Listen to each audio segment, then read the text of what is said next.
Konflik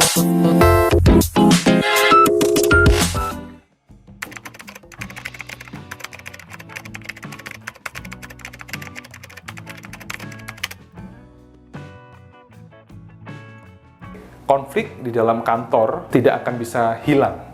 Karena kalau dalam suatu organisasi tidak ada konflik, maka organisasi itu terdiri dari orang-orang yang sebenarnya tidak punya inisiatif. Jadi kalau ada organisasi terus ada konflik, maka organisasi itu dinamis. Tapi masalahnya adalah konflik itu konflik yang sehat atau konflik yang nggak sehat, itu kan permasalahannya. Kita itu perlu ngalah dalam banyak hal. Ngalah bukan untuk kita itu akhirnya diinjek-injek lalu kita kalah, karir kita hancur, bukan. Tapi ngalah agar kita mencapai tujuan dari pekerjaan kita. Anda bekerja itu tujuannya apa sih? Anda bekerja tujuannya adalah untuk menghasilkan produktivitas bagi perusahaan Anda. Anda bekerja untuk melayani pelanggan atau customer atau mungkin klien atau pasien. Anda bekerja untuk mengabdi pada negara. Anda bekerja tujuannya adalah mencari nafkah untuk keluarga. Poinnya di situ sebenarnya. Anda bekerja bukan untuk berkonflik kan? Bukan untuk menang dari teman Anda kan? Ya sudah, itu yang harus di-cut. Kalau memang ada permasalahan, ada konflik di situ, mungkin Anda perlu knowledge sedikit, setelah itu fokus pada tujuan Anda. Makanya kita perlu ngalah. Kita perlu untuk merasa bahwa konflik ini tidak terlalu penting. Yang penting apa? Dan yang lebih penting lagi, kalau ada konflik, ada permasalahan, kita harus fokus pada yang namanya apa? Solusi,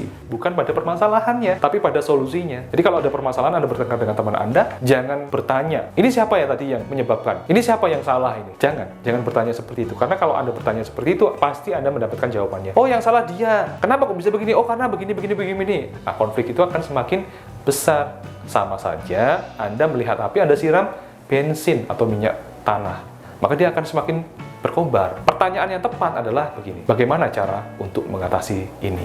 Bagaimana aku bisa mencapai hasil yang baik? Bagaimana agar masalah ini bisa selesai? Kalau Anda bertanya dengan cara seperti itu, maka Anda juga mendapatkan jawabannya pada akhirnya. Kalau Anda tanyakan itu kepada rekan yang berkonflik dengan Anda juga akan mendapatkan jawaban yang itu sebenarnya juga positif dan juga produktif. Seberapa bagus pertanyaan yang Anda ajukan akan menentukan seberapa bagus dari jawaban yang masuk dalam pikiran Anda. Itu yang dinamakan dengan ngalah. Kadang-kadang orang yang nggak ngalah itu kan merasa egonya dilukai, lalu membalas. Padahal rasa sakit di dalam hati kita ini sebenarnya kan subjektif. Mungkin saja dia tidak bermaksud seperti itu, tapi kita punya persepsi yang menyakitkan di dalam hati kita. Dia nggak tahu itu, bisa jadi seperti itu. Dan persepsi dalam hati kita itu kan subjektif sifatnya. Jadi kita perlu mengalah meskipun kita sakit hati, kita melihat ini solusinya apa. Solusinya bagaimana caranya. Lalu kita memikirkan itu, kita berusaha mencapai itu, maka kita akan mendapatkan hasil yang lebih baik daripada kita hanya berkutat dengan permasalahan-permasalahan yang itu sebenarnya tidak ada ujungnya. Yang berikutnya, ngalah ini perlu untuk dilatih. Kadang-kadang ada orang dari sononya, semenjak lahir, dia itu mempunyai hati yang lapang. Ada yang seperti itu. Jadi dia slow gitu,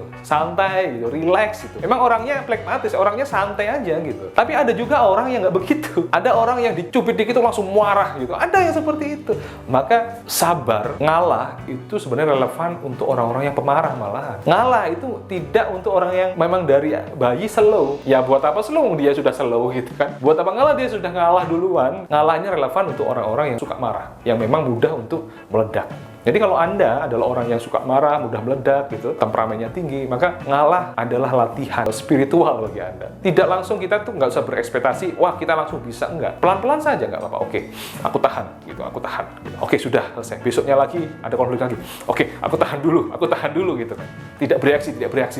Nanti setelah itu Anda akan terbiasa untuk menahan itu. Dan Anda akan terbiasa untuk berpikir secara jernih. Mungkin Anda bertanya juga, nanti kalau ditahan-tahan terus, ini baik atau enggak untuk kejiwaan saya? Nanti kalau kayak saya kena stroke bagaimana? Enggak. Malah orang yang kena stroke itu orang yang suka melampiaskan marahnya. Ketika suka melampiaskan marahnya itu menjadi coping, itu menjadi cara yang terus-menerus dipakai ketika dia menghadapi situasi stres. Yang saya maksud ditahan itu hanya untuk 1 kali, 2 kali, 3 kali. Setelah itu akan menjadi sesuatu yang otomatis. Misalkan Anda tadinya itu nggak mudah memaafkan dan langsung marah. Tapi ketika Anda coba, oke, aku maafkan, aku ikhlasin. Itu mungkin awalnya sulit.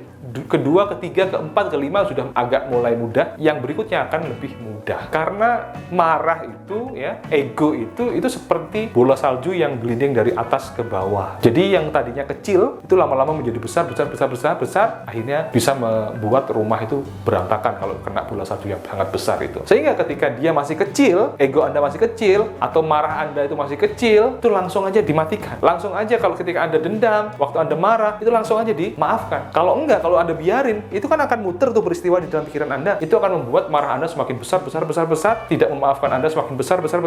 Nah, ketika sudah besar, itu sulit untuk dihentikan. Makanya ketika Anda berkonflik dengan teman Anda di lingkungan kerja Anda, cepat-cepatlah untuk memaklumi, cepat-cepatlah untuk memaafkan, cepat-cepatlah untuk mentoleransi. Agar apa?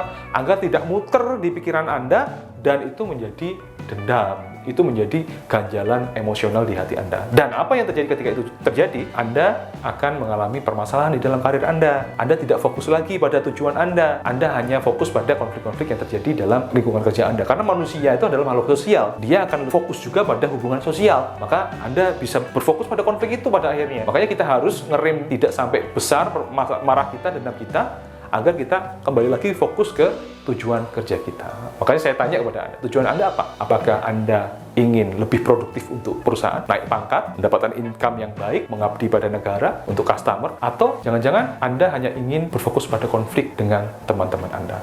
Tapi saya harap Anda memilih pilihan yang pertama. Itu tips brilian dari saya. Semoga Anda selalu sukses, bahagia, dan sehat. Salam dari saya, Danang Baskoro, psikolog.